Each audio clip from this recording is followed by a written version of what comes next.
Hi guys, ഞങ്ങളുടെ ചാനലായ സെൻട്രിശാല by സെൻട്രിസിറ്റി നിങ്ങളുടെ wealth പാർട്ണറിലേക്ക് വീണ്ടും സ്വാഗതം. എൻ്റെ പേര് അനുജാണ്. നിങ്ങൾ കാണുന്നത് സീരീസ് 21 പാസ് ഫോർ ഷോർ എന്നതിൻ്റെ വീഡിയോ 21 ആണ്. PMS എന്ന പരീക്ഷയുടെ വീഡിയോയും അതിൻ്റെ കരിക്കുലവും ഇന്നു മുതൽ നാം കവർ ചെയ്യുകയാണ്. PMS പരീക്ഷയ്ക്ക് വേണ്ടി ടിപ്സ് ആൻഡ് ട്രിക്സുകളും ഞാൻ നിങ്ങളോട് പറഞ്ഞിട്ടുണ്ട്. അതിനാൽ ആ വീഡിയോ നിങ്ങൾ കണ്ടിട്ടുണ്ടാകുമെന്ന് ഞാൻ പ്രതീക്ഷിക്കുന്നു. അതും നിങ്ങൾക്ക് ഇഷ്ടമായിരിക്കുമെന്നുമാണ് വിശ്വാസം. ആരെങ്കിലും ആ വീഡിയോ കാണാത്തവർ ഉണ്ടെങ്കിൽ ദയവായി അതും കാണുക. അതിനുശേഷം ഇന്നു മുതൽ നാം കരിക്കുലം ആരംഭിക്കുമ്പോൾ ചാപ്റ്റർ 1 മുതൽ നാം തുടങ്ങും. അതിനാൽ നിങ്ങൾ ചാപ്റ്റർ 1 മുതൽ വീഡിയോ കാണാം. അതിനാൽ ചാപ്റ്റർ 1 മുതൽ ചാപ്റ്റർ 12 വരെ നാം എല്ലാ വീഡിയോകളും കവർ ചെയ്യും. ഇന്ന് നാം കവർ ചെയ്യുന്നത് സീരീസ് 21 PMS ഡിസ്ട്രിബ്യൂട്ടേഴ്സ് പരീക്ഷയുടെ ചാപ്റ്റർ 1 ആണ്. അതായത് എന്താണ് ഇൻവെസ്റ്റ്മെന്റ്. ഞാൻ നിങ്ങളോട് പറയട്ടെ, PMS കരിക്കുലത്തിൽ മൊത്തം 12 ചാപ്റ്ററുകൾ ഉണ്ട്. അതിൽ ആദ്യത്തെ 6 ചാപ്റ്ററുകൾ വളരെ അടിസ്ഥാനപരമായവയാണ്. ഉദാഹരണത്തിന് investment, mutual fund, derivatives, fixed income, വ്യത്യസ്ത തരത്തിലുള്ള മാർക്കറ്റുകൾ, ഫിനാൻഷ്യൽ ഉൽപ്പന്നങ്ങൾ, ഇൻവെസ്റ്റ്മെന്റ്, സേവിങ്സ് എന്നിവയാണ് ആദ്യ 6 ചാപ്റ്ററുകളിലെ വിഷയങ്ങൾ. യഥാർത്ഥത്തിൽ PMS എന്നത് എന്താണ്? PMS എന്നതിൻ്റെ നിർവചനം 7ാം ചാപ്റ്ററിൽ നിന്നാണ് ആരംഭിക്കുന്നത്. അതിനാൽ 7, 8, 9, 10, 11, 12 എന്നിങ്ങനെയാണ്. ഈ 6 ചാപ്റ്ററുകളും വളരെ പ്രധാനപ്പെട്ടവയാണ്. കാരണം ആദ്യ 6 ചാപ്റ്ററുകൾ എങ്കിൽ നിങ്ങൾ ഫിനാൻഷ്യൽ പ്രൊഫഷനിലോ ബാങ്കറോ രജിസ്റ്റേർഡ് ഇൻവെസ്റ്റ്മെന്റ് അഡ്വൈസറോ മ്യൂച്വൽ ഫണ്ട്സിലോ അല്ലെങ്കിൽ നിങ്ങൾ ഒരു MBA വിദ്യാർത്ഥിയാണോ, ഫിനാൻഷ്യൽ കരിയർ നിർമ്മിക്കാൻ ആഗ്രഹിക്കുന്നവനാണോ എങ്കിൽ എങ്ങനെയെങ്കിലും ഈ കാര്യങ്ങളിൽ നിങ്ങൾക്ക് നല്ല അറിവുണ്ടാകും. പക്ഷേ ചെയ്ത എന്നത് എന്താണ്? അതിൻ്റെ ഘടന എന്താണ്? കോഡ് ഓഫ് കണ്ടക്ട് എന്താണ്? നിക്ഷേപം എങ്ങനെ നടക്കുന്നു? ചെയ്ത എന്നത് എന്താണ്? അതെല്ലാം എന്താണ്? ഇൻവെസ്റ്റ്മെന്റ് പോളിസി സ്റ്റേറ്റ്മെന്റ് എങ്ങനെ തയ്യാറാക്കപ്പെടുന്നു എന്നതാണ്. അതിനാൽ നിങ്ങളുടെ ചാപ്റ്റർ 7 മുതൽ 12 വരെ ഉള്ള ഭാഗവും എല്ലാ ടെക്നിക്കൽ കാര്യങ്ങളും ചതനുമായി ബന്ധപ്പെട്ട ചാപ്റ്ററുകളിലായിരിക്കും വരിക. ആദ്യ 6 ചാപ്റ്ററുകൾ വളരെ അടിസ്ഥാനപരമായവയാണ്.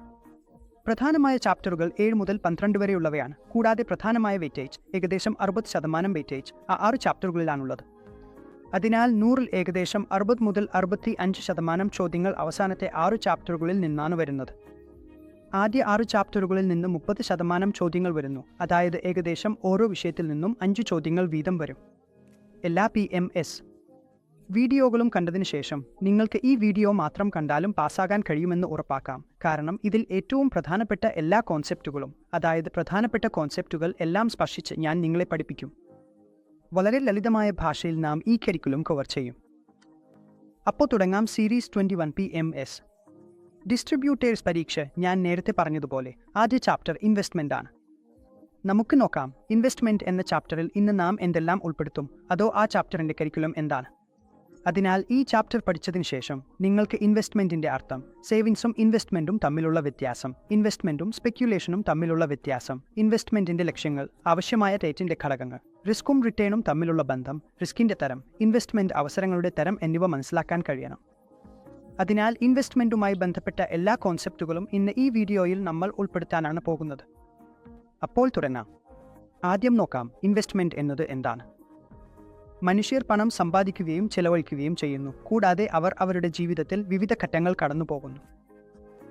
ആദ്യം വരുന്ന ഘട്ടം, അതായത് തിങ് ഫേസ്, അവിടെയാണ് അവരുടെ വരുമാനം കൂടുതലും ചെലവുകൾ കുറവുമാണ്. അവസാനത്തിൽ ജീവിതത്തിൽ ഒരു ഘട്ടം വരുന്നു. അവിടെ നിങ്ങളുടെ വരുമാനം 0 ആയിരിക്കും. നിങ്ങൾ സമ്പാദിച്ചിരുന്ന സമയത്ത് ചെയ്തിരുന്ന എല്ലാ സംരക്ഷണവും ഇൻവെസ്റ്റ്മെന്റും റിട്ടയർമെന്റിന് ശേഷം നിങ്ങളുടെ ശേഷിച്ച ജീവിതം അതിൽ ആശ്രയിച്ചാണ് നീങ്ങുന്നത്. ഇവയാണ് നമ്മുടെ ജീവിതചക്രത്തിലെ വ്യത്യസ്ത ഘട്ടങ്ങൾ. ചില ഘട്ടങ്ങളിൽ നമ്മൾ കൂടുതൽ സമ്പാദിക്കുകയും കുറച്ച് ചെലവഴിക്കുകയും ചെയ്യുന്നു. ചില ഘട്ടങ്ങളിൽ കൂടുതൽ ചെലവഴിക്കുകയും കുറച്ച് സമ്പാദിക്കുകയും ചെയ്യുന്നു. ചിലപ്പോൾ നമുക്ക് കടം എടുക്കേണ്ടി വരാം. ചിലപ്പോൾ അധികം പണം കൈവശം ഉണ്ടാകുകയും ചെയ്യാം. ഇപ്പോൾ നാം സംരക്ഷണവും നിക്ഷേപവും കുറിച്ച് സംസാരിക്കാം. ഞാൻ നേരത്തെ പറഞ്ഞതുപോലെ ജീവിതത്തിൽ ചില ഘട്ടങ്ങളുണ്ട് അവിടെ വരുമാനവും ചെലവുകളും ഉണ്ടാകുന്നു. നമ്മുടെ സംരക്ഷണം ഉപയോഗപ്പെടുത്താൻ നമ്മൾക്ക് 2 ഓപ്ഷനുകളുണ്ട്.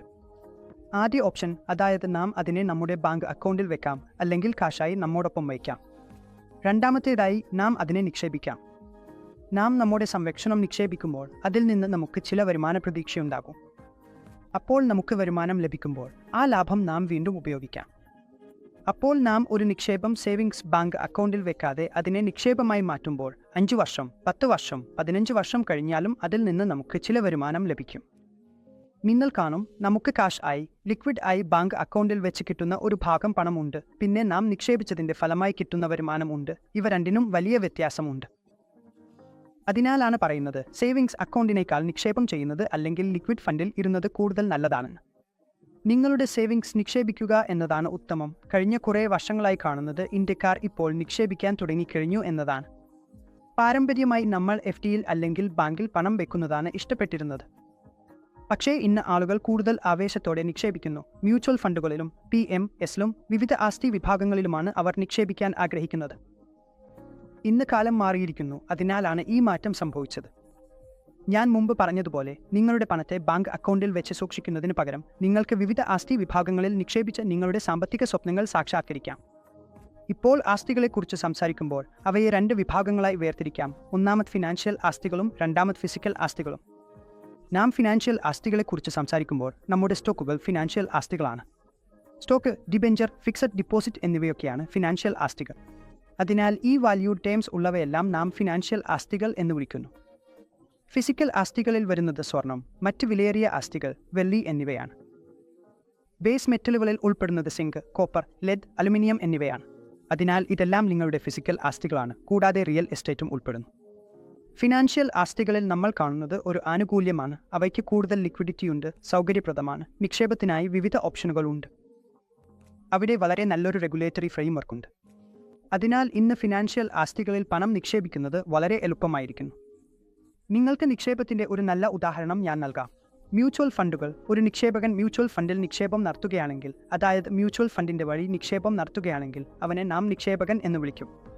എന്നാൽ മറ്റൊരു വ്യക്തി അല്ലെങ്കിൽ നിക്ഷേപകൻ ഇൻട്രാഡേ ട്രേഡിംഗ് ചെയ്യുകയാണെങ്കിൽ, അതായത് ഷെയർ മാർക്കറ്റിൽ ട്രേഡിംഗ് ചെയ്യുകയാണെങ്കിൽ, ഉദാഹരണത്തിന് അവൻ ട്രേഡിംഗ് അക്കൗണ്ടിൽ വെറും 1,00,000 രൂപ മാത്രം ഇടുകയും അതിന്റെ എതിരായി 2 മടങ്ങ്, 3 മടങ്ങ്, 4 മടങ്ങ്, 5 മടങ്ങ് എന്നിങ്ങനെ ലിമിറ്റ് എടുക്കുകയും ചെയ്താൽ, അതായത് 1,00,000 രൂപ വെച്ച് 5,00,000 രൂപയുടെ മാർജിൻ ട്രേഡിംഗ് ചെയ്യുകയാണെങ്കിൽ, അപ്പോൾ അവൻക്ക് ഉണ്ടാകുന്ന നഷ്ടം എത്രയോ കൂടുതലായിരിക്കും എന്ന് നിങ്ങൾ സ്വയം ചിന്തിച്ചാലും മതി.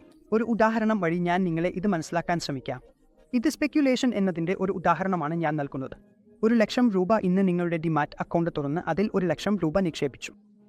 1,00,000 രൂപ നിക്ഷേപിച്ചാൽ മിക്ക ബ്രോക്കർമാരും അതിന് എതിരായി നിങ്ങൾക്ക് ഒരു ലിമിറ്റ് നൽകും, അതായത് മാർജിൻ, അല്ലെങ്കിൽ നിങ്ങൾക്ക് അത് ലോൺ എന്ന് വിളിക്കാം. ആ ലോൺ നിങ്ങൾ ഉപയോഗിക്കാം. ഇൻട്രാഡേ ട്രേഡിങ്ങിനായി നിങ്ങൾ അതിൽ ബാങ്ക് ചെയ്യാം. നിങ്ങൾ 1,00,000 രൂപ നിക്ഷേപിച്ചു, എന്നാൽ നിങ്ങൾക്ക് 5,00,000 രൂപയുടെ ലിമിറ്റ് ലഭിച്ചു എങ്കിൽ, അതായത് നിങ്ങൾ 5,00,000 രൂപയുടെ ഷെയറുകൾ വാങ്ങി.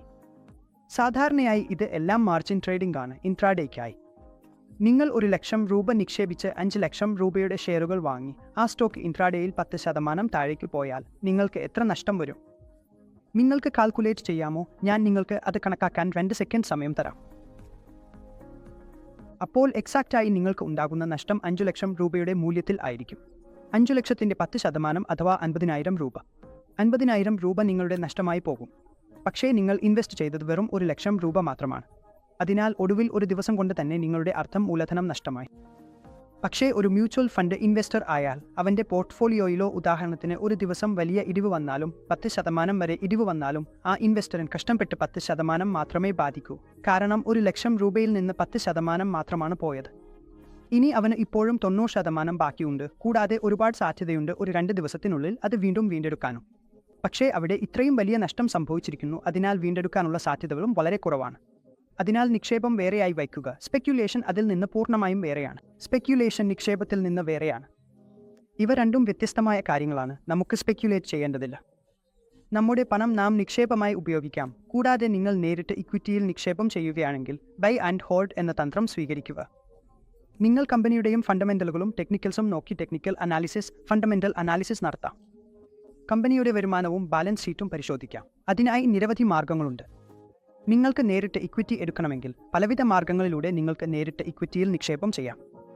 പക്ഷേ അതിൽ ട്രേഡിംഗ് ഒഴിവാക്കുക, മാർജിൻ പൊസിഷൻ ഒഴിവാക്കുക, അതിൽ നെബുലസ് പൊസിഷൻ ഒഴിവാക്കുക.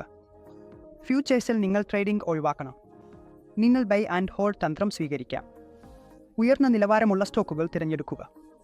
ഫണ്ടമെന്റലായും ഫിനാൻഷ്യലായും ശക്തമായ കമ്പനികളുടെ സ്റ്റോക്കുകൾ നിങ്ങൾ വാങ്ങാനും ഹോൾഡ് ചെയ്യാനും കഴിയും. ഇടയിൽ മാർക്കറ്റിൽ ഇടിവ് വന്നാലും നിങ്ങൾക്ക് കൂടുതൽ സ്റ്റോക്കുകൾ സമാഹരിക്കാം. അതിലൂടെ നിങ്ങളുടെ ശരാശരിയും മെച്ചപ്പെടും. പക്ഷേ എപ്പോഴും ഒരു ഇൻവെസ്റ്ററായി ഇരിക്കുക. അനാവശ്യമായി ഊഹക്കച്ചവടം ചെയ്യരുത്. ഇപ്പോൾ നാം ചില ഇൻവെസ്റ്റ്മെന്റ് ലക്ഷ്യങ്ങളെക്കുറിച്ച് സംസാരിക്കാം. ഒരു ഇൻവെസ്റ്റർ എന്തുകൊണ്ട് ഇൻവെസ്റ്റ് ചെയ്യുന്നു എന്ന് നോക്കാം. ഓരോ ഇൻവെസ്റ്റ്മെന്റിനും പിന്നിൽ ഏതെങ്കിലും ഒരു ലക്ഷ്യം ഉണ്ടാകും. അവൻക്ക് ഏതെങ്കിലും ഫിനാൻഷ്യൽ ലക്ഷ്യങ്ങൾ നേടണമോ? അവൻ തന്റെ മൂലധനം സംരക്ഷിക്കണമോ? ഇൻവെസ്റ്റർക്ക് സ്ഥിരമായ വരുമാനം വേണമോ? നമുക്ക് മനസ്സിലാക്കാം ഇൻവെസ്റ്റ്മെന്റ് ലക്ഷ്യങ്ങൾ എന്നത് യഥാർത്ഥത്തിൽ എന്താണ്.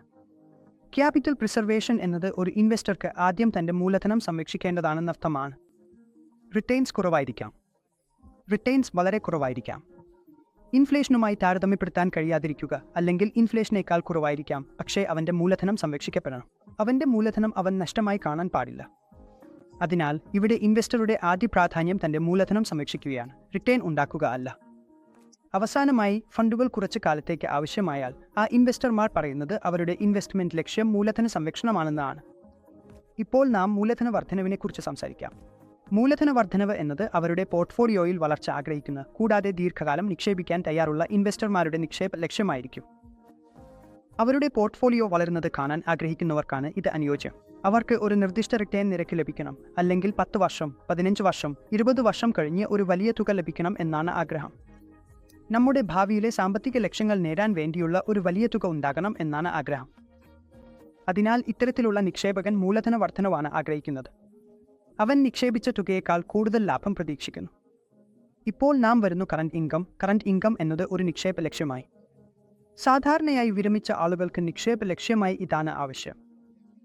അവരുടെ മൂലധനത്തിൽ നിന്ന്, അവർ എവിടെയെങ്കിലും നിക്ഷേപിച്ചിട്ടുള്ളതിൽ നിന്ന് പ്രതിമാസം ഒരു വരുമാനം ലഭിക്കണം എന്നാണ് ഇവരുടെ ആഗ്രഹം. അതു ഡിവിഡൻഡായിരിക്കാം, പലിശയായിരിക്കാം, വാടകയായിരിക്കാം, എന്തായാലും അവർക്കു അതിൽ നിന്ന് സ്ഥിരമായി ഒരു വരുമാനം ലഭിക്കണം. ഈ തരത്തിലുള്ള നിക്ഷേപകരുടെ നിക്ഷേപ ലക്ഷ്യം വരുമാനം നേടുക എന്നതാണ്. അത് അർത്ഥം നിലവിലെ വരുമാനമാണ് ഇവരുടെ നിക്ഷേപ ലക്ഷ്യം. ഇപ്പോൾ നാം റിസ്ക് പ്രീമിയം എന്നതിനെക്കുറിച്ച് സംസാരിക്കാം. നോക്കൂ, ഒരു വ്യക്തി റിസ്ക് ഫ്രീ ആസ്തിയിൽ പണം നിക്ഷേപിച്ച് ഒരു വരുമാനം നേടാൻ കഴിയും. ഉദാഹരണത്തിന്, സർക്കാർ ബോണ്ട് വാങ്ങാം, ഇന്ത്യ സർക്കാരിന്റെ JCC വാങ്ങാം, സർക്കാർ സെക്യൂരിറ്റി വാങ്ങാം. ഇത് 7%-ലും 7.5%-ലും ലഭിക്കും. ഇതിനെ റിസ്ക് ഫ്രീ റേറ്റ് എന്നും വിളിക്കുന്നു. പക്ഷേ നാം ഇക്വിറ്റിയിൽ ഒരു ആസ്തി വിഭാഗമായി നിക്ഷേപിക്കുമ്പോൾ നാം അവിടെ ഒരു റിസ്ക് എടുക്കുകയാണ്. നമുക്ക് ഭാവിയിൽ ലഭിക്കാനിരിക്കുന്ന പേയ്മെന്റുകൾക്ക് ഉറപ്പില്ല. അതിനാൽ ഈ സാഹചര്യത്തിൽ നാം എടുത്ത ഈ റിസ്കിനെ നാം റിസ്ക് പ്രീമിയം എന്ന് വിളിക്കും. അതിനാൽ നോമിനൽ റിസ്ക് ഫ്രീ റേറ്റിന് മുകളിൽ ഉള്ള അധിക ഘടകമാണ് റിസ്ക് പ്രീമിയം എന്ന് വിളിക്കുന്നത്. ഒരു ഇൻവെസ്റ്റർ ഉയർന്ന റിസ്ക് എടുക്കുന്നുവെങ്കിൽ അവനെ ഉയർന്ന റിട്ടേൺ നൽകി പ്രതിഫലിപ്പിക്കണം. അല്ലെങ്കിൽ ഇൻവെസ്റ്റർമാർ പ്രതീക്ഷിക്കുന്നത് അവർ റിസ്ക് എടുത്താൽ അവരുടെ റിസ്ക് പ്രീമിയവും ഉയർന്നതായിരിക്കണം എന്നതാണ്. ഇനി നമുക്ക് വ്യത്യസ്ത തരം അപകടസാധ്യതകളെക്കുറിച്ച് സംസാരിക്കാം. വ്യത്യസ്ത തരത്തിലുള്ള റിസ്കുകളിൽ ചില റിസ്കുകൾ ഉൾപ്പെടുന്നു. നമുക്ക് മനസ്സിലാക്കാം നമുക്ക് ഒരു ഇൻവെസ്റ്ററായി ബാധിക്കുന്ന റിസ്കുകൾ ഏവയാണ് എന്ന്. ആദ്യത്തേതായി വരുന്നത് ബിസിനസ് റിസ്ക് ആണ്. നാം ബിസിനസ് റിസ്കിനെക്കുറിച്ച് സംസാരിക്കുമ്പോൾ ഒരു സ്ഥാപനത്തിന്റെ ബിസിനസിന്റെ സ്വഭാവം മൂലമുണ്ടാകുന്ന വരുമാന പ്രവാഹത്തിലെ അനിശ്ചിതത്വം ആണ് ബിസിനസ് റിസ്ക് എന്ന് നിർവചിക്കുന്നത്.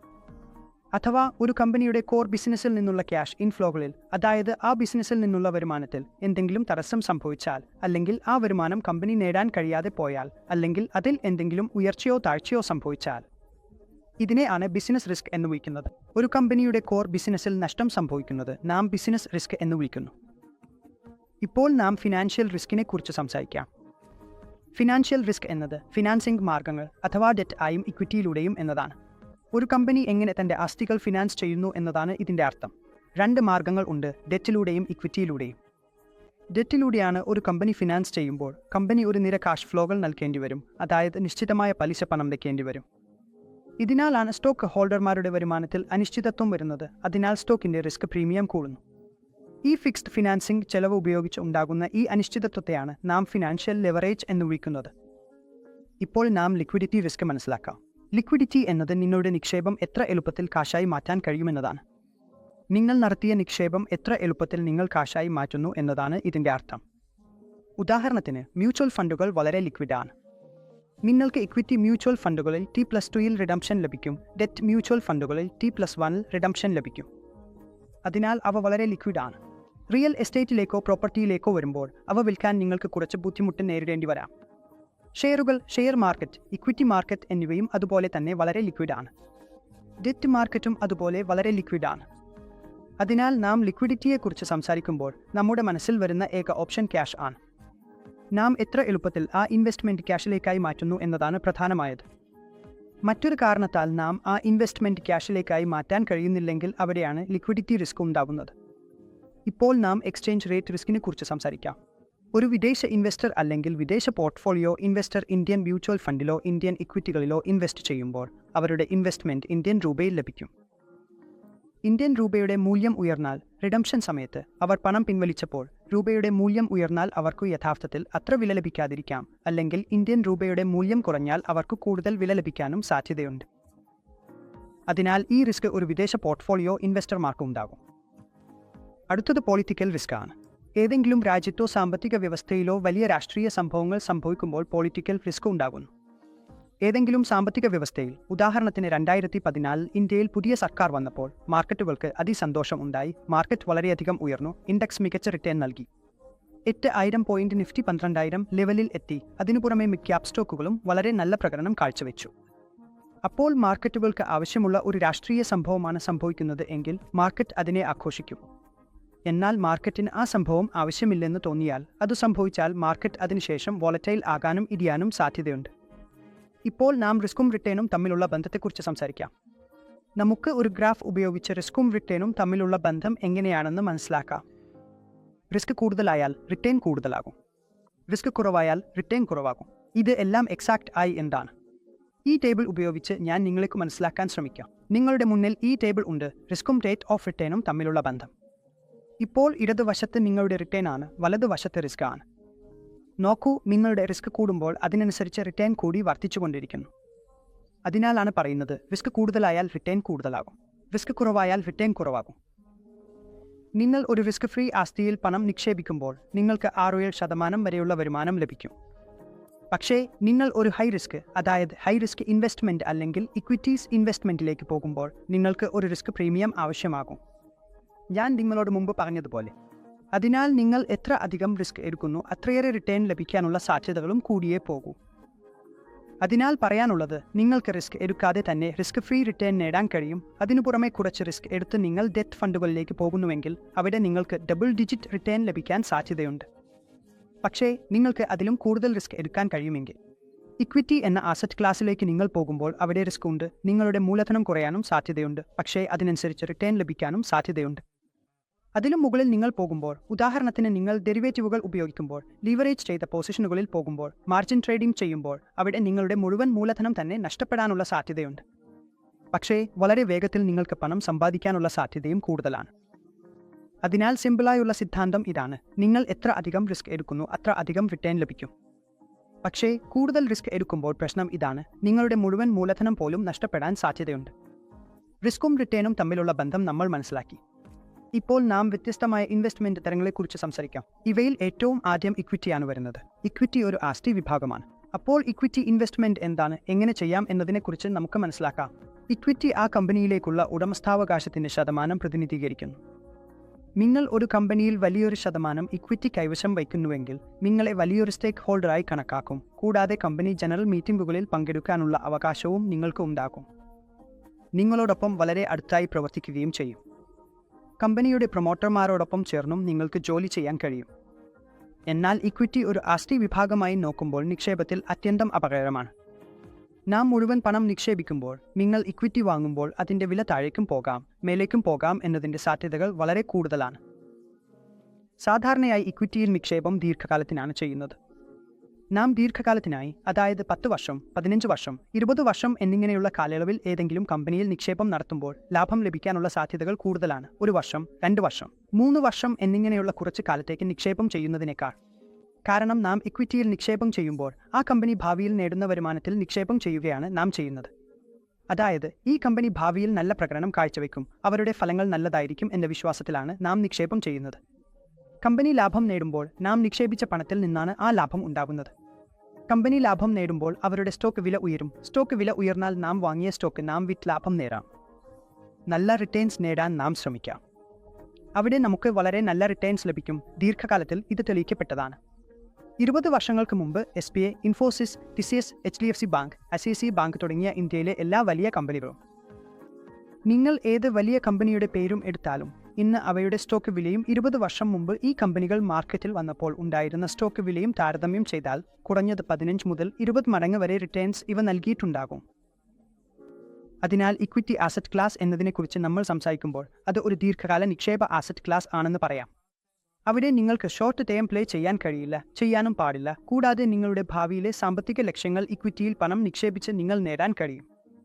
നിങ്ങൾ ഇക്വിറ്റിയെ ഡൈവേഴ്സിഫിക്കേഷനായി ഉപയോഗിക്കാനും കഴിയും. അത്തരം മ്യൂച്വൽ ഫണ്ടുകൾ വഴി നിങ്ങൾക്ക് ഇക്വിറ്റിയിൽ പണം നിക്ഷേപിക്കാനും കഴിയും. ഇപ്പോൾ നാം ഫിക്സ്ഡ് ഇൻകം സെക്യൂരിറ്റികളുടെ റോളും പ്രത്യേകതകളും കുറിച്ച് സംസാരിക്കാം. ഫിക്സ്ഡ് ഇൻകം സെക്യൂരിറ്റികൾ എന്നത് എന്താണ്? നാം ഒരു ഫിക്സ്ഡ് ഇൻകം സെക്യൂരിറ്റിയിൽ പണം നിക്ഷേപിക്കുമ്പോൾ നമുക്ക് ഒരു നിശ്ചിത കാഷ് ഫ്ലോ ലഭിക്കും. നിശ്ചിത കൂപ്പൺ ലഭിക്കും. അതിൽ നമുക്ക് നമ്മുടെ നിക്ഷേപവും ഭാവിയിൽ ലഭിക്കുന്ന കാഷ് ഫ്ലോകളും എത്രയാണെന്ന് അറിയാം. നമുക്ക് ഇവിടെ ലഭിക്കുന്ന ഫിക്സ്ഡ് റേറ്റ് ഓഫ് റിട്ടേൺ എത്രയാണെന്നും നമ്മുടെ yield to maturity എത്രയാണെന്നും അറിയാം. അതിനാൽ നാം ഒരു ഡെറ്റിൽ പണം നിക്ഷേപിക്കുമ്പോൾ അത് ക്രെഡിറ്റ് ക്വാളിറ്റിയിലും ആശ്രയിച്ചിരിക്കുന്നു. നമുക്ക് ലഭിക്കുന്ന ആ വരുമാനവും ക്യാഷ് ഫ്ലോകളും ക്യാപിറ്റലും പ്രിൻസിപ്പൽ പേയ്മെൻറ്റുകളും നമുക്ക് തിരികെ ലഭിക്കുന്നതും ഇതിൽ ആശ്രയിച്ചിരിക്കുന്നു. പണം എടുത്ത വ്യക്തിയുടെ ക്രെഡിറ്റ് ക്വാളിറ്റിയിലാണ് ഇത് ആശ്രയിച്ചിരിക്കുന്നത്. ഇതിന് ക്രിസിൽ എന്ന റേറ്റിംഗ് ഏജൻസി നമുക്ക് നിർവചിച്ചിരിക്കുന്നു. അവർ ചില സ്ലാബുകൾ നിർമ്മിച്ചിരിക്കുന്നു. അതിൻ്റെ അടിസ്ഥാനത്തിൽ നാം ഒരു ബോറോവറുടെ ക്രെഡിറ്റ് ക്വാളിറ്റി എന്താണെന്ന് കാണാൻ കഴിയും. അതിൽ ഏറ്റവും ആദ്യം AAA വരുന്നു. AAA ഏറ്റവും സുരക്ഷിതമെന്ന് കണക്കാക്കപ്പെടുന്നു. അതായത് അവിടെ ഡിഫോൾട്ട് ചെയ്യാനുള്ള സാധ്യത വളരെ കുറവാണ്, പലിശയും പ്രിൻസിപ്പലും തിരികെ നൽകുന്നതിൽ. അതിനാൽ AAA വളരെ സുരക്ഷിതമായ ഇൻസ്ട്രുമെന്റ് എന്നാണ് കണക്കാക്കുന്നത്. ഫിക്സ്ഡ് ഇൻകമിലേക്ക് വരുമ്പോൾ അവിടെ ഗവൺമെന്റ് സെക്യൂരിറ്റികൾ വരുന്നു. ഇന്ത്യൻ ഗവൺമെന്റിന്റെ സെക്യൂരിറ്റികൾ അവിടെ ഉൾപ്പെടുന്നു. ഇന്ത്യൻ ഗവൺമെന്റിന്റെ ബോണ്ടുകളും ചില വലിയ കമ്പനികളുടെ ഡെറ്റും AAA ആയി കണക്കാക്കപ്പെടുന്നു. അതിനുശേഷം നാം താഴേക്ക് പോകുമ്പോൾ അത് D വരെ എത്തുന്നു. അപ്പോൾ ഈ D ഡിഫോൾട്ട് വിഭാഗമാണ്. ഒരു ടേബിൾ ഉപയോഗിച്ച് ഞാൻ നിങ്ങളേക്ക് വിശദീകരിക്കാം. വാങ്ങി നമുക്ക് മനസ്സിലാക്കാം. ഈ ടേബിൾ ഉപയോഗിച്ച് നാം ക്രിസിലിന്റെ AAA മനസ്സിലാക്കാം. അതായത് ഏറ്റവും ഉയർന്ന സുരക്ഷയുള്ള ഇൻസ്ട്രുമെന്റുകൾക്ക് ഈ റേറ്റിംഗ് ലഭിച്ചാൽ അവയെ ഏറ്റവും ഉയർന്ന സുരക്ഷയുള്ളവയെന്ന് കണക്കാക്കുന്നു. ഫൈനാൻഷ്യൽ ബാധ്യതകൾ നിറവേറ്റുമ്പോൾ AAAക്ക് ഏറ്റവും കുറഞ്ഞ ക്രെഡിറ്റ് റിസ്ക് ആണ്. അതിനുശേഷം ക്രിസിലിന്റെ AAയിൽ ഉയർന്ന സുരക്ഷയാകും ലഭിക്കുക. പിന്നെ മേഖലിത സുരക്ഷയെ വാദിക്കുന്നുണ്ടെങ്കിലും ഉപകരണങ്ങൾക്ക് കുറഞ്ഞ ക്രെഡിറ്റ് റിസ്ക് ഉണ്ട്. ഇവിടെ കുറച്ച് ക്രെഡിറ്റ് റിസ്ക് വരുന്നു. ഒരേ കാര്യമാണ് പറയുന്നത്.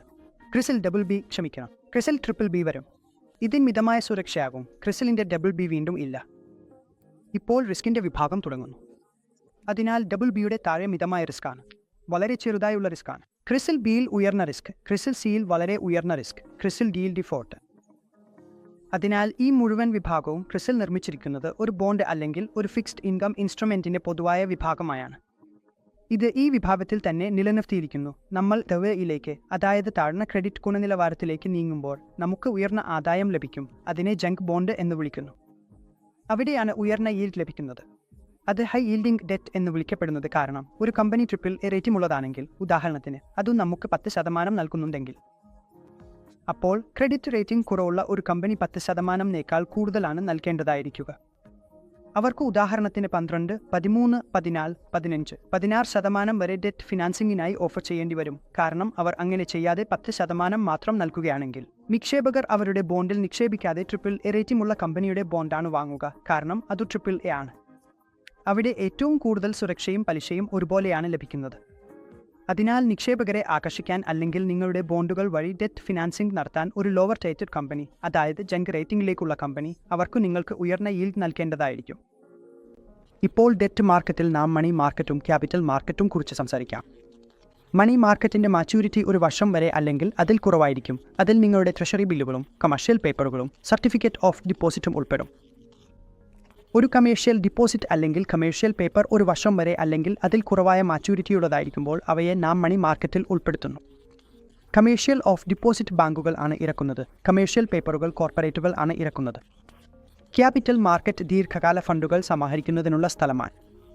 നാം ദീർഘകാല ഫണ്ടുകൾ കുറിച്ച് സംസാരിക്കുമ്പോൾ നാം ക്യാപിറ്റൽ മാർക്കറ്റിലേക്കാണ് പോകുന്നത്. അവിടെയാണ് ബോണ്ടുകൾ ട്രേഡ് ചെയ്യുന്നത്. ദീർഘകാല ബോണ്ടുകൾ ട്രേഡ് ചെയ്യുന്നത് 4 വർഷം, 3 വർഷം, 3 വർഷം, 4 വർഷം, 5 വർഷം തുടങ്ങിയോ. ഒരു ഡെറ്റ് സെക്യൂരിറ്റിയുടെ മെച്യൂരിറ്റിക്ക് ഇത്രയും സമയം ഉണ്ടാകുമ്പോൾ അതിനെ നാം ക്യാപിറ്റൽ മാർക്കറ്റിലേക്ക് കൊണ്ടുവരുന്നു. അവിടെ അതും ട്രേഡ് ചെയ്യപ്പെടുന്നു. അതിനാൽ സ്റ്റോക്കുകളും ബോണ്ടുകളും ക്യാപിറ്റൽ മാർക്കറ്റുകളിൽ ട്രേഡ് ചെയ്യപ്പെടുന്നു. ക്യാപിറ്റൽ മാർക്കറ്റിലെ ഇൻവെസ്റ്റ്മെന്റ് ഹൊറൈസൺ ഒരു വർഷത്തേക്കാൾ കൂടുതലായതിനാൽ അവിടെ ഉള്ള കാഷ് ഫ്ലോകൾക്കും സ്വാധീനമുണ്ടാകാം. അതിനാലാണ് ഈ റിസ്ക് എടുക്കുന്ന ഒരു ഇൻവെസ്റ്ററെ നാം ടേം പ്രീമിയം എന്ന് വിളിക്കുന്നത്. ഇപ്പോൾ നാം കമ്മോഡിറ്റീസിനെ കുറിച്ച് സംസാരിക്കാം. കാണൂ, കമ്മോഡിറ്റികൾ പലതരത്തിലുള്ളവയുണ്ട്. ആദ്യം അതിൽ പ്രീഷ്യസ് മെറ്റൽസ് വരുന്നു. പ്രീഷ്യസ് മെറ്റൽസിൽ നമുക്ക് ഗോൾഡും സിൽവറും ഉൾപ്പെടുന്നു.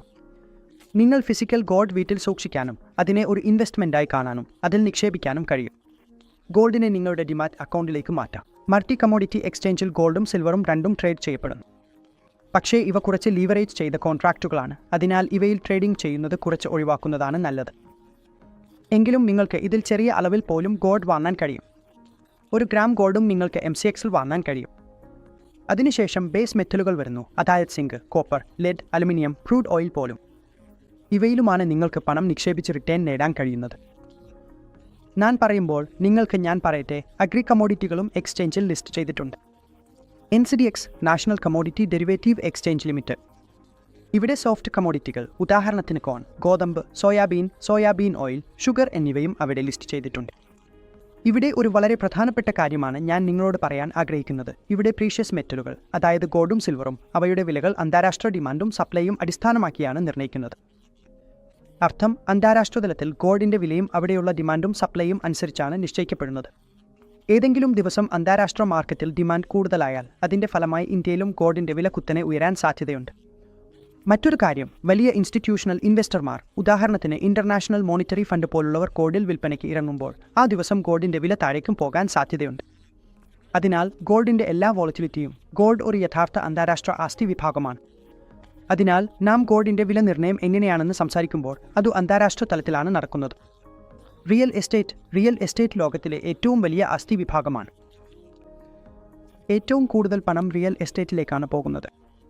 നിങ്ങൾക്ക് താമസിക്കാൻ വീട് വാങ്ങണമെന്നോ അല്ലെങ്കിൽ നിക്ഷേപത്തിനായി ഏതെങ്കിലും റിയൽ എസ്റ്റേറ്റ് പ്രോജക്റ്റിൽ നിക്ഷേപിക്കണമെന്നോ ആയിരിക്കാം.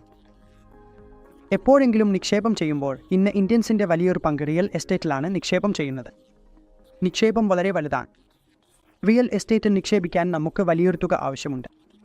എന്നാൽ ദീർഘകാലത്ത് റിയൽ എസ്റ്റേറ്റിൽ നിന്ന് നമുക്ക് വളരെ നല്ല റിട്ടേൺസും ലഭിച്ചിട്ടുണ്ട് എന്ന് കാണാം. പോർട്ട്ഫോളിയോ ഡൈവേഴ്സിഫിക്കേഷൻ നടത്തുന്നതിനും നാം റിയൽ എസ്റ്റേറ്റിൽ നിക്ഷേപം നടത്താറുണ്ട്. കൂടാതെ നമ്മുടെ ഭാവിയിലെ സാമ്പത്തിക വളർച്ച എങ്ങനെ നടക്കുന്നു എന്നതും ഇതിൽ ആശ്രയിച്ചിരിക്കുന്നു.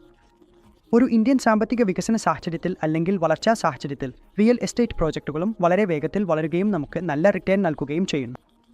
അതിനാൽ ഇത് നമുക്ക് ഒരു ഇൻഫ്ലേഷൻ എഡ്ജാണ്, കാരണം ഇൻഫ്ലേഷനെ തോൽപ്പിക്കാൻ പോലും നാം റിയൽ എസ്റ്റേറ്റിൽ നിക്ഷേപം നടത്താം. ഡിസ്ട്രെസ്ഡ് സെക്യൂരിറ്റികളിലേക്കുള്ള നിക്ഷേപം. ഇവിടെ ബാങ്ക്രപ്സിന്റെ അതിർത്തിയിൽ നിൽക്കുന്ന കമ്പനികളിലേക്കുള്ള നിക്ഷേപത്തെക്കുറിച്ചാണ് പറയുന്നത്. ഒരു രീതിയിൽ പൂർണ്ണമായും ബാങ്ക്രപ്റ്റ് ആകാൻ പോകുന്ന, ഇൻസോൾവെന്റ് ആകാൻ പോകുന്ന കമ്പനികളാണ് ഇവ. ഈ കമ്പനികൾക്ക് ഇനി ഒന്നും ബാക്കിയില്ല. ഇത്തരം കമ്പനികളിൽ സാധാരണയായി ഉയർന്ന റിസ്ക്കും ഉയർന്ന റിട്ടേണും ലഭിക്കാനുള്ള സാധ്യതയുണ്ട്. ഇവയുടെ സ്റ്റോക്ക് എക്സ്ചേഞ്ചിൽ സ്റ്റോക്ക് വില വളരെ കുറവായിരിക്കാം, അല്ലെങ്കിൽ 90-95% വരെ ഡിസ്കൗണ്ടിൽ ലഭിച്ചേക്കാം. പക്ഷേ ഇതിൽ ട്രേഡ് ചെയ്യാൻ നിങ്ങൾ വളരെ സ്മാർട്ട് ഇൻവെസ്റ്റർ ആയിരിക്കാം. ഇതിൽ എത്രയോ അധികം റിസ്ക് ഉണ്ടോ അത്രയേറെ റിട്ടേൺ ലഭിക്കാനുള്ള സാധ്യതയും ഉണ്ടാകും, കമ്പനിക്ക് ചില പ്രോജക്റ്റുകൾ ലഭിച്ചാൽ അല്ലെങ്കിൽ കമ്പനിയുടേത് വരുമാനം മെച്ചപ്പെട്ടാൽ. പക്ഷേ ഡിസ്ട്രെസ്ഡ് ഇൻവെസ്റ്റ്മെന്റ്സിൽ വളരെ ഉയർന്ന റിസ്ക് ഉൾപ്പെട്ടിരിക്കുന്നു.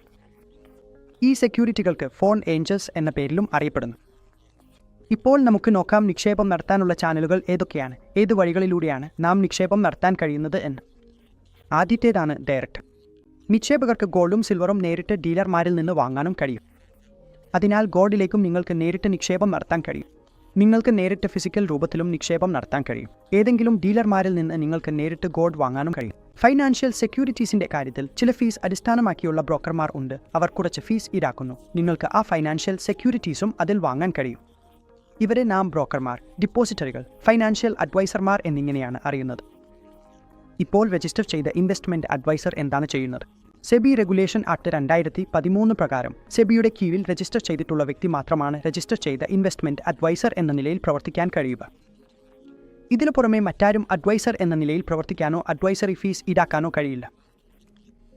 ഇവരാണ് സെബിയുടെ കീഴിൽ രജിസ്റ്റർ ചെയ്തിരിക്കുന്നവർ. ഞാൻ മുമ്പ് പറഞ്ഞതുപോലെ രജിസ്റ്റർ ചെയ്ത ഇൻവെസ്റ്റ്മെന്റ് അഡ്വൈസറെ ഇൻവെസ്റ്റ്മെന്റ് അഡ്വൈസ് ലഭിക്കാൻ ഇൻവെസ്റ്റർ ഹയർ ചെയ്താൽ അവർക്ക് അഡ്വൈസറി ഫീസ് നൽകേണ്ടി വരും. അവർ ഈ അഡ്വൈസറി ഫീസ് ഇൻവെസ്റ്ററിൽ നിന്ന് ഈടാക്കും. ഇൻവെസ്റ്റ്മെന്റ് അഡ്വൈസർ ഇൻവെസ്റ്റ്മെന്റ് അഡ്വൈസ് നൽകുന്നതിന് പകരം ഈ ഫീസ് ഈടാക്കുന്നു. അപ്പോൾ പറയാനുള്ളത് എന്തെന്നാൽ, ഒരു ഇൻവെസ്റ്റർ ഇൻവെസ്റ്റ്മെന്റ് ചെയ്യേണ്ടി വരുമ്പോൾ അവൻ ഒരു ഇൻവെസ്റ്റ്മെന്റ് അഡ്വൈസറുടെ അടുത്ത് വരുന്നു. രജിസ്റ്റർ ചെയ്ത ഇൻവെസ്റ്റ്മെന്റ് അഡ്വൈസറുടെ അടുത്ത് ഒരു ഇൻവെസ്റ്റർ വരുമ്പോൾ അവന് ചില ഫീസ് നൽകുന്നു. അതിനു പകരം നിങ്ങളുടെ ഇൻവെസ്റ്റ്മെന്റ് അഡ്വൈസർ വിവിധ അവയർനെസ് നൽകുകയും എവിടെയാണ് ഇൻവെസ്റ്റ് ചെയ്യേണ്ടത് എന്ന് ഇൻവെസ്റ്ററോട് പറയുകയും ചെയ്യുന്നു. അതിനുശേഷം ആ ഇൻവെസ്റ്റർ ഇൻവെസ്റ്റ് ചെയ്യാൻ കഴിയും. അതിൽ ഒരു ഫീസ് മാത്രമാണ് ഈടാക്കുന്നത്. ഇൻവെസ്റ്റർ ആ ഫീസ് ആ ആർഐക്ക് നൽകേണ്ടതുണ്ട്. ഇനി നാം മാനേജ് പോർട്ട്ഫോളിയോ വഴി ഇൻവെസ്റ്റ് ചെയ്യുന്നതിനെക്കുറിച്ച് സംസാരിക്കാം. ഉദാഹരണത്തിന് മ്യൂച്വൽ ഫണ്ടുകൾ, പോർട്ട്ഫോളിയോ മാനേജ്മെന്റ് സർവീസുകൾ, അൾട്ടർനേറ്റ് ഇൻവെസ്റ്റ്മെന്റ് ഫണ്ടുകൾ എന്നിവ. നമുക്ക് മനസ്സിലാക്കാം ഈ 3 കാര്യങ്ങൾ എന്താണ്, ഇവയിൽ എങ്ങനെ നിക്ഷേപം നടത്താം എന്നതും. ആദ്യ ഓപ്ഷൻ മ്യൂച്വൽ ഫണ്ടുകളാണ്. ഞാൻ എൻ്റെ വീഡിയോയിൽ എല്ലാ മ്യൂച്വൽ ഫണ്ടുകളുടെ കരിക്കുലവും ഉൾപ്പെടുത്തി വിശദീകരിച്ചിട്ടുണ്ട്. മ്യൂച്വൽ ഫണ്ടിനെക്കുറിച്ച് ആഴത്തിൽ പഠിക്കണമെങ്കിൽ നിങ്ങൾ അവിടെ മ്യൂച്വൽ ഫണ്ടുകൾ കാണാം. ഇവിടെ ഞാൻ വീണ്ടും അതിൻ്റെ നിർവചനം നിങ്ങളോട് പറയുന്നു. അടിസ്ഥാനത്തിൽ ഇന്ത്യയിൽ മ്യൂച്വൽ ഫണ്ടുകൾ ഒരു ട്രസ്റ്റായി സ്ഥാപിക്കപ്പെട്ടതാണ്. ഇത് ജനങ്ങളുടെ സംരക്ഷിത പണങ്ങൾ സമാഹരിച്ച് പിന്നീട് ആ പണം ഒരു ആസ്തി വിഭാഗത്തിൽ നിക്ഷേപിക്കുന്നു. ആ ആസ്തി വിഭാഗം equity, commodity, currency, real estate എന്നിവയിലൊന്നായിരിക്കാം. ഇത് ഏതെങ്കിലും ആസ്തി വിഭാഗമായിരിക്കാം നിക്ഷേപ ലക്ഷ്യത്തിന് അനുസരിച്ച്. എല്ലാ നിക്ഷേപകരുടെയും ഒരു പൊതുവായ ലക്ഷ്യമാണ് ആ എല്ലാവരിൽ നിന്നുമുള്ള പണം ഫണ്ട് മാനേജർ സമാഹരിച്ച് ഫണ്ടിന്റെ നിക്ഷേപ തന്ത്രത്തിന് അനുസരിച്ച് ആ പണം ഒരു സ്ഥലത്ത് നിക്ഷേപിക്കുന്നു. അവിടെ നിന്നുള്ള ലാഭം എല്ലാവർക്കും തിരികെ നൽകുന്നു. ഇങ്ങനെ ഒരു രീതിയിലാണ് മ്യൂച്വൽ ഫണ്ട് പ്രവർത്തിക്കുന്നത്. ഒരു ഇക്വിറ്റി മ്യൂച്വൽ ഫണ്ടിൽ ഫണ്ട് മാനേജറുടെ വിവരണത്തിന് അനുസരിച്ച് നിങ്ങളുടെ പണത്തിൽ 40 മുതൽ 50 വരെ സ്റ്റോക്കുകൾ ഉൾപ്പെടാം. ഏത് സ്റ്റോക്കിൽ എത്ര ശതമാനം നിക്ഷേപിക്കണം എന്ന് ഫണ്ട് മാനേജർ തീരുമാനിക്കും. നിങ്ങൾ നടത്തിയ നിക്ഷേപം ആ എല്ലാ ഷെയറുകളിലേക്കും ഡൈവേഴ്സിഫൈ ചെയ്യപ്പെടും. ഒരു രീതിയിൽ നിങ്ങൾക്ക് മികച്ച ഡൈവേഴ്സിഫിക്കേഷനും ലഭിക്കും. അതിനാൽ മ്യൂച്വൽ ഫണ്ടുകളുടെ പ്രധാന ഗുണം നിങ്ങൾക്ക് പ്രൊഫഷണൽ മാനേജ്മെൻറ്റും ഡൈവേഴ്സിഫിക്കേഷനും ലഭിക്കുന്നതാണ്. ഇവിടെ നിങ്ങൾക്ക് ഇക്കണോമീസ് ഓഫ് സ്കെയിലും ലഭിക്കുന്നു. ഇക്കണോമീസ് ഓഫ് സ്കെയിൽ എന്നത് വലിയ നിക്ഷേപകരും നിരവധി നിക്ഷേപകരും ചേർന്ന് ഫണ്ട് മാനേജ്മെൻറ്റ് ഫീസ് കുറയ്ക്കുന്നതാണ്. നിങ്ങൾ നൽകുമ്പോൾ ഒരു റിസർച്ച് ഫീസും ഫണ്ട് മാനേജ്മെൻറ്റ് ഫീസും നിങ്ങൾക്ക് നൽകാൻ കഴിയും. ഒരു നിക്ഷേപകന് ഫണ്ട് മാനേജറെ ഹയർ ചെയ്യുന്നത് ബുദ്ധിമുട്ടായിരിക്കാം. പക്ഷേ വലിയ എണ്ണം നിക്ഷേപകർ ഉണ്ടാകുമ്പോൾ അവർക്ക് ഫണ്ട് മാനേജറെ ഹയർ ചെയ്യുന്നത് എളുപ്പമാകുന്നു. അതുപോലെയാണ് മ്യൂച്വൽ ഫണ്ടുകളിൽ സംഭവിക്കുന്നത്.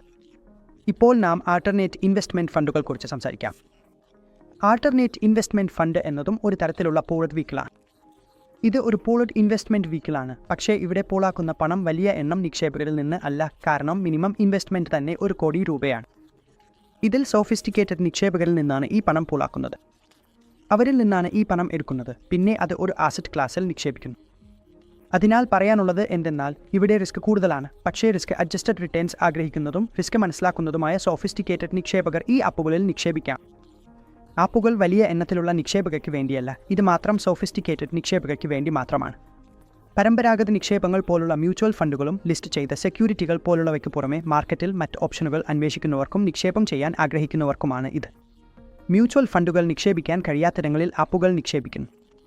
ആപ്പുകൾ 3 തരത്തിലുള്ള വിഭാഗങ്ങളിലായിരിക്കും: കാറ്റഗറി 1, കാറ്റഗറി 2, കാറ്റഗറി 3. ഈ 3 വിഭാഗങ്ങൾ എന്താണെന്ന് നമുക്ക് മനസ്സിലാക്കാം. ഏറ്റവും ആദ്യം വരുന്ന വിഭാഗം കാറ്റഗറി 1 ആണ്, അല്ലെങ്കിൽ ആപ്പുകൾ കാറ്റഗറി 1F. PMS ബുക്കിൻ്റെ പ്രകാരം കാറ്റഗറി 1F എന്നത് സ്റ്റാർട്ടപ്പുകൾ, അർലി സ്റ്റേജ് വെഞ്ചറുകൾ, സോഷ്യൽ വെഞ്ചറുകൾ അല്ലെങ്കിൽ SMEകൾ, ഇൻഫ്രാസ്ട്രക്ചർ, മറ്റ് സർക്കാർ മേഖലയിലുള്ള മേഖലകൾ എന്നിവയിലേക്കുള്ള നിക്ഷേപം ഉൾപ്പെടുന്നു. ഈ മേഖലകളിൽ നിക്ഷേപം നടത്തുമ്പോൾ അതിനെ ആപ്പുകളുടെ കാറ്റഗറി 1 എന്ന വിഭാഗത്തിൽ ഉൾപ്പെടുത്തുന്നു. 3 വിഭാഗങ്ങളും ഞാൻ ഒരു പട്ടികയിലൂടെ നിങ്ങൾക്ക് വിശദീകരിക്കാം.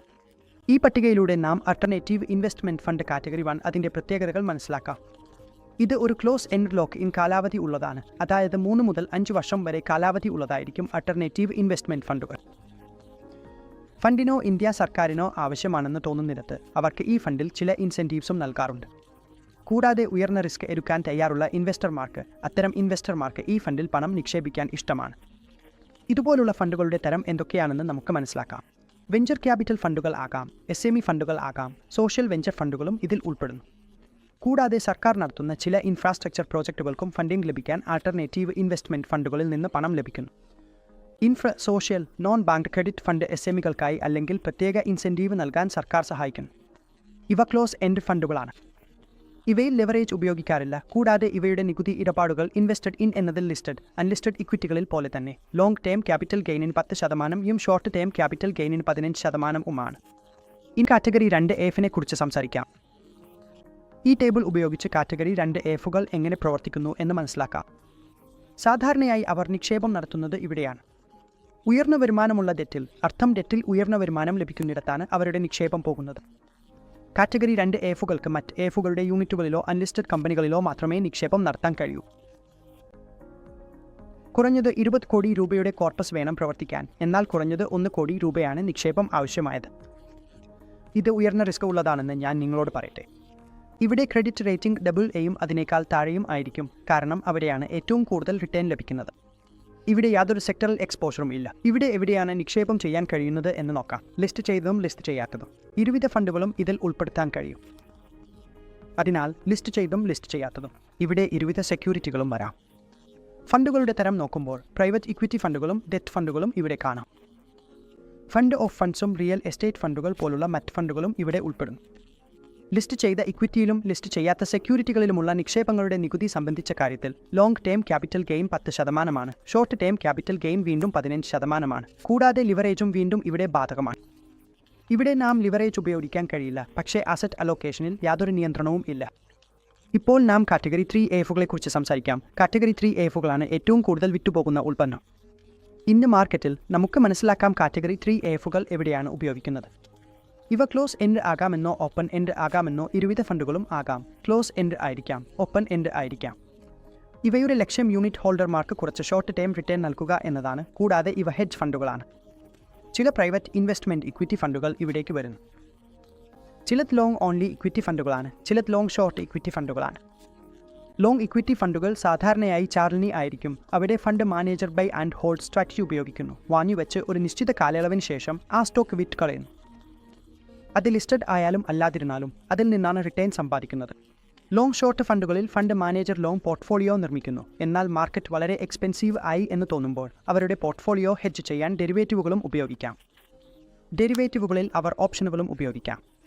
കാൾ ഓപ്ഷൻ, പുട്ട് ഓപ്ഷൻ എന്നിവയുടെ സഹായത്തോടെ അവർ നിങ്ങളുടെ പോർട്ട്ഫോളിയോ ഹെഡ്ജ് ചെയ്യാൻ കഴിയും. ഉദാഹരണത്തിന്, നിഫ്റ്റി വളരെ ഉയർന്ന നിലയിൽ എത്തിയിട്ടുണ്ട്. മാർക്കറ്റ് ഉയർന്ന ലെവലിൽ ആണ്, വളരെ ഉയർന്നതാണ്. അപ്പോൾ ഫണ്ട് മാനേജർക്ക് തോന്നിയാൽ ഈ നിലയിൽ നിന്ന് മാർക്കറ്റിൽ ഒരു കറക്ഷൻ വരാമെന്ന്. അവർക്ക് ലഭിച്ച റിട്ടേൺ സംരക്ഷിക്കാൻ അവർ അവരുടെ മുഴുവൻ പോർട്ട്ഫോളിയോയും അല്ലെങ്കിൽ ചില പോർട്ട്ഫോളിയോയും ഡെറിവേറ്റീവുകൾ ഉപയോഗിച്ച് ഹെഡ്ജ് ചെയ്യാൻ കഴിയും. അവർക്ക് ഈ ഷോർട്ട് പൊസിഷൻ ഉണ്ടാക്കാൻ കഴിയും. അതിനാൽ എന്ത് സംഭവിക്കും എന്നാൽ, നിങ്ങൾ ഡെറിവേറ്റീവ് പൊസിഷൻ വഴി ഉണ്ടാക്കിയ ഷോർട്ട് പൊസിഷനുകൾ മാർക്കറ്റ് താഴേക്ക് വന്നാൽ ആ പോർട്ട്ഫോളിയോയിലൂടെ നിങ്ങൾക്ക് ലാഭം ലഭിക്കും. അങ്ങനെ ഒടുവിൽ ഇൻവെസ്റ്ററുടെ റിട്ടേൺ പരമാവധിയാകും. ഈ കാര്യം മ്യൂച്വൽ ഫണ്ടിൽ സാധ്യമല്ല. അതിനാലാണ് ഇത് ഓൾട്ടർനേറ്റീവ് ഇൻവെസ്റ്റ്മെൻറ്റ് ഫണ്ടിൽ നടക്കുന്നത്. അതിനാലാണ് വലിയ ഇൻവെസ്റ്റർമാർ, റിസ്ക് മനസ്സിലാക്കുന്നവരും ഈ കാര്യങ്ങൾ എങ്ങനെ ഇൻവെസ്റ്റ് ചെയ്യണമെന്ന് അറിയുന്നവരും ഇവിടെയാണ് എഫുകളിൽ എത്തുന്നത്. അതിനാൽ ലോങ് ഓൺലി ഇക്വിറ്റി ഫണ്ടും ഷോർട്ട് ഓൺലി ഇക്വിറ്റി ഫണ്ടും എന്നതാണ് ക്രൈറ്റീരിയ. ഫണ്ടുകൾ ലിക്വിഡ് ലിസ്റ്റഡ് ഇക്വിറ്റിയിലേക്കും അൺലിസ്റ്റഡിലേക്കും പണം നിക്ഷേപിക്കുന്നു. ഫണ്ടുകൾ ഡെറിവേറ്റീവ്സിലും നിക്ഷേപിക്കുന്നു. ഞാൻ മുമ്പ് പറഞ്ഞതുപോലെ ലിവറേജ് ഉണ്ടാകാം. ടാക്സേഷൻ വീണ്ടും LDCG 10%, short term capital gain 15%. ഇവയായിരുന്നു AF's alternative investment ഫണ്ടുകൾ. ഇപ്പോൾ നാം പോർട്ട്ഫോളിയോ മാനേജ്മെൻറ്റ് സർവീസസ് കുറിച്ച് സംസാരിക്കാം. അതിനെയാണ് ഈ വീഡിയോയിൽ നമ്മൾ സംസാരിക്കുന്നത്. പോർട്ട്ഫോളിയോ മാനേജ്മെൻറ്റ് സർവീസസ് എന്നത് SEBI regulations act of portfolio management services പ്രകാരം രജിസ്റ്റർ ചെയ്ത ഒരു ബോഡി കോർപ്പറേറ്റാണ്. ആ ബോഡി നിങ്ങളുടെ പണം എടുത്ത്, കുറഞ്ഞത് 50 ലക്ഷം രൂപയാണ് നിക്ഷേപം, ആ പണം എടുത്ത് നിക്ഷേപിക്കുകയും നിങ്ങളുടെ പോർട്ട്ഫോളിയോ മാനേജ് ചെയ്യുകയും ചെയ്യുന്നു. അതിനാൽ ഇതിൽ കുറഞ്ഞത് 50 ലക്ഷം രൂപയാണ് മിനിമം നിക്ഷേപം. ഇന്ത്യയിൽ ഓടുന്ന 2 തരത്തിലുള്ള പോർട്ട്ഫോളിയോ മാനേജ്മെൻറ്റ് സർവീസസ് ഉണ്ട്. ഒന്നാമത്തേത് ഡിസ്ക്രിപ്ഷൻ ആണ്, രണ്ടാമത്തേത് നോൺ ഡിസ്ക്രിപ്ഷൻ ആണ്. ഡിസ്ക്രിപ്ഷനിൽ ഫണ്ട് മാനേജർ എന്ത് വാങ്ങണം, എപ്പോൾ വാങ്ങണം എന്നതെല്ലാം തീരുമാനിക്കും.